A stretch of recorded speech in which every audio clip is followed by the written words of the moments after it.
ಖುಷಿ ಪಡ್ತಾನೆ. ಬೇಡ ಬೇಕು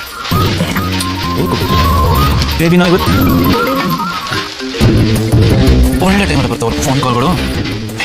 ಮಾಮ ಹಾಯ್ ಮಾಮ್, ಏನು ವಿಷಯ? ಜೈ ಬಿಸಿ ಇದೆಯಾ? ಆಮ ಇನ್ ಬಿಟ್ವೀನ್ ಕೆಲಸದಲ್ಲ ಇದ್ದೆ. ಸರಿ ಹಾಗಿದ್ರೆ ಡಿಸ್ಟರ್ಬ್ ಮಾಡಲ್ಲ, ಆಮೇಲೆ ಫೋನ್ ಮಾಡ್ತೀನಿ. It's okay mom, no issues.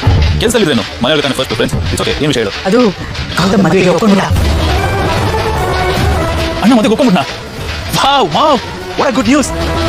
ನಿಜ ನಂಬಕ್ಕಾಗ್ತಲ್ಲ. I you serious? ಎಸ್. ಕೊನೆಗೆ ಅನ್ಕೊಂಡಿದ್ದು ಆಚೆ ಮಾಡೇ ಬಿಟ್ಟಿಲ್ಲ ಮಾಮ್. ಹಾಜೆ ಎಲ್ಲ ನಾವು ಅನ್ಕೊಂಡಾಗೆ ಆಯ್ತು. Thank God mom. ಅಂತೂ ಒಂದೇ ನಮ್ಮ ಪ್ರಾಬ್ಲಮ್ ಎಲ್ಲ ಸಾಲ್ವ್ ಆಗಿತ್ತಲ್ಲ ಮಾಮ್. ಇನ್ಮೇಲೆ ನಾವು ಮೊದಲಿಂದ ಆರಾಮ ಫ್ರೀ ಆಗಿರ್ಬೋದು. ಅದೇ ನನಗೆ ಒಂದು ಅರ್ಥ ಆಗ್ತಲ್ಲ, ಅಣ್ಣ ಇದಕ್ಕೆ ಹೇಗೆ ಒಪ್ಕೊಂಡ ಮಾಮ್? ಅದು ಇಷ್ಟು ಬೇಗ? ಐ ಮೀನ್ ನನಗೆ ಗೊತ್ತು ಆ ಥರ ನೀನೇನೋ ಮಾಡಿರ್ತೀಯ, ಆ ಕಾನ್ಫಿಡೆನ್ಸ್ ನನಗಿತ್ತು. ಆ್ಯಂಡ್ ನಿನಗೆ ನೀನೇ ಸಾಟಿ, ನಿನಗೆ ಆಪೋಸಿಟ್ ಬೇರೆ ಯಾರು ಇಲ್ಲ. ಆದರೆ ಈ ಪ್ಲಾನು ಇಷ್ಟು ಬೇಗ ಸಕ್ಸಸ್ ಆಗುತ್ತೆ ಅಂತ ನಾನು ಖಂಡಿತ ಎಕ್ಸ್ಪೆಕ್ಟ್ ಮಾಡಿರಲಿಲ್ಲ. ಅಂತ ಏನು ಮಾಡಿದೆ ಮಾಮ್? ಹಳೆ ಅಸ್ತ್ರನೇ ಯೂಸ್ ಮಾಡಿದೆ. ನಿಮ್ಮೆಲ್ಲರ ಹೆಸರನ್ನ ಮುಂದೆ ಇಟ್ಕೊಂಡು ಬ್ಲ್ಯಾಕ್ ಮೇಲ್ ಮಾಡಿದೆ. ನಿನಗೆ ಗೊತ್ತಲ್ಲ ಮನೆಯವರು ಅಂತಂದರೆ ಅವನ ಸೆಂಟಿಮೆಂಟ್ ಹೇಗೆ ಅಂತ. ನಾನು ಅದನ್ನು ನನ್ನ ಲಾಭಕ್ಕೆ ಯೂಸ್ ಮಾಡಿಕೊಂಡೆ. ಸೆಂಟಿಮೆಂಟಲ್ ಗೇಮ್ ಮಾಡಿದೆ. ಅವನಿಗೆ ಬೇರೆ ದಾರಿ ಇಲ್ಲದೆ ಒಪ್ಕೊಂಡ. ಅಂದರೆ ಅಣ್ಣನ ಚೆಕ್ಮೇಟ್ ಮಾಡಿದೆ ಅಂತ ಹೇಳು. ವಾಡತ್ತೆ ಮಾಮ್, ನಿನ್ನ ತಲೆನ ತಗೊಂಡೋಗಿ ಯೂಸ್ ಮಾಡಬೇಕು. It's really worth. ಸರಿ ಸರಿ, ನೀನು ಕೆಲಸ ಕಂಟಿನ್ಯೂ ಮಾಡು, ಮನೆಗೆ ಬಂದು ಮಾತಾಡ್ತೀನಿ. ಓಕೆ? ಖಂಡಿತ ಮಾಮ್, ಇವತ್ತು ಆಗ್ತಿರೋ ಖುಷಿಗೆ ಬೇಗ ಬರ್ತೀನಿ ಮನೆಗೆ. Thank you mom, thanks for the good news. Love you so much. Okay Jai, bye. ಅಣ್ಣ ಮತ್ತೆ ಹೋಗ್ಕೊಂಬಿಟ್ಟ ಬೇಬಿ, ನಮ್ಮ ರೂಟು ಕ್ಲಿಯರ್. ಈ ಖುಷಿಗೆ ನೀನೊಂದು ಸೂಪರ್ ಪಾರ್ಟಿ ಕೊಡಲೇಬೇಕು. ಮಜಾ ಮಾಡೋಣ. ಅಯ್ಯೋ ಪಾರ್ಟಿ.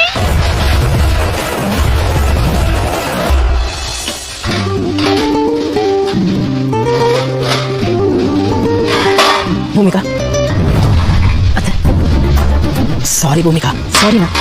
ಯಾಕತ್ತೆ? ನೀನು ನೋಡಿದಾಗಲ್ಲ ಗಿಲ್ಟ್ ಫೀಲ್ ಆಗುತ್ತೆ. ಅದು ಮುಳ್ ಥರ ಚುಚ್ಚತ್ತೆ. ಅದಕ್ಕೆ ನನ್ನ ಸಮಾಧಾನಕ್ಕೆ ಸಾರಿ ಕೇಳಿದೆ. ಪಾಪಕ್ಕೆ ಪ್ರಾಯಶ್ಚಿತ್ತ ತರ ಅಲ್ವಾ ಸಿಸ್ಟರ್? ಇಲ್ಲ ಇವಳು ಪಾಪ ಮಾಡಿದಾರೆ ಅಂತ ಅಲ್ಲ ಭೂಮಿಕಾ, ಪಾಪಕ್ಕೆ ಪ್ರಾಯಶ್ಚಿತ್ತ ಅಂತಾರ ಸಾರಿ ಕೇಳಿ ಮನಸ್ಸನ್ನು ಹಗುರ ಮಾಡ್ಕೊಂಡು ಅಂತ. ಪಾಪನ ಸ್ಪೆಲ್ಲಿಂಗೇ ಗೊತ್ತಿಲ್ಲ ನನ್ನ ಸಿಸ್ಟರ್ಗೆ, ಅಷ್ಟು ಪಾಪದವಳವಳು. ಆ್ಯಕ್ಚುಲಿ ನಂಗೆ ಬಂದಿದ್ದು ನಿನಗೆ ಥ್ಯಾಂಕ್ಸ್ ಹೇಳೋದಕ್ಕೆ. ಥ್ಯಾಂಕ್ಸ್ ಆಗುತ್ತೆ. ಗೌತಮ್ ಮದುವೆಗೆ ಒಪ್ಕೊಳ್ಳೋ ಥರ ಮಾಡ್ದಿಯಲ್ಲ, ನಮ್ಮ ವಂಶನ ಉಳಿಸೋ ಥರ ಮಾಡ್ದಿಯಲ್ಲ, ಅದಕ್ಕೆ. ಅದೇ ನೀನು ನನ್ನ ಬಯಸೋ ಜವಾಬ್ದಾರಿ ಮಾಡ್ತಿದ್ದೀನಿ. ನಿಮಗೆ ಖುಷಿ ಅಲ್ವಾ? ನನಗೇನು ಖುಷಿ ಇಲ್ಲಮ್ಮ. ನಾನು ನಿನ್ನ ಥರ ಜವಾಬ್ದಾರಿ ಅಂತ ಅಂದ್ಕೊಂಡಿದ್ದೆಲ್ಲ ಮಾಡ್ತಾ ಇದ್ದೀನಿ. ಮನೆಯವ್ರ ಖುಷಿಗೋಸ್ಕರ, ಮನೆ ಚೆನ್ನಾಗಿರಲಿ ಅಂತ ಅಷ್ಟೇ. ಹೌದತ್ತೆ, ಮನೆಯವರು ಗೌತಮ್ ಅವರು ನೀವೆಲ್ಲರೂ ಚೆನ್ನಾಗಿರ್ಬೇಕು, ಸುಖವಾಗಿರ್ಬೇಕು, ಅಷ್ಟೇ ನಾನು ಬಯಸೋದು. ಇದಕ್ಕೆ ನಿನ್ನ ಕಂಡ್ರೆ ನಮಗೆಲ್ಲ ತುಂಬ ಇಷ್ಟ. ಆದರೆ ನಿನ್ನನ್ನು ಕಳ್ಕೋಬೇಕಲ್ಲ ಅಂತ ನೋವು ಆಗ್ತಾಯಿದೆ.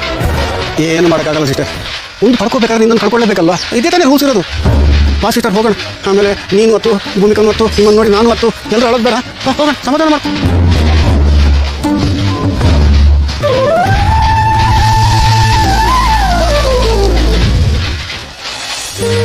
ಬಿಸಿ ಕಾಫಿ ಕೊಡೋ ಅಷ್ಟೊಂದು ಹೇಳೋ ಪಾತ ಮಹಿ, ನಿಮ್ಗೆ ಒಂದು ಶಾಕಿಂಗ್ ವಿಷಯ ಹೇಳಿದ್ರೆ. ಶಾಕಿಂಗ್ ವಿಷಯನ? ಎಲ್ಲರೂ ಆರಾಮಾಗಿದ್ದಾರೆ ತಾನೆ?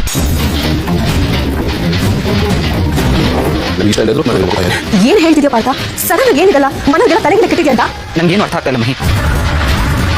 ಮನೇಲಿ ಹೊಸ ಡೆವಲಪ್ಮೆಂಟ್ಸ್ ಆಗ್ತಾ ಇದೆ. ನನಗೆ ಏನು ಹೇಳಬೇಕು ಅಂತ ಗೊತ್ತಾಗ್ತಾ ಇಲ್ಲ.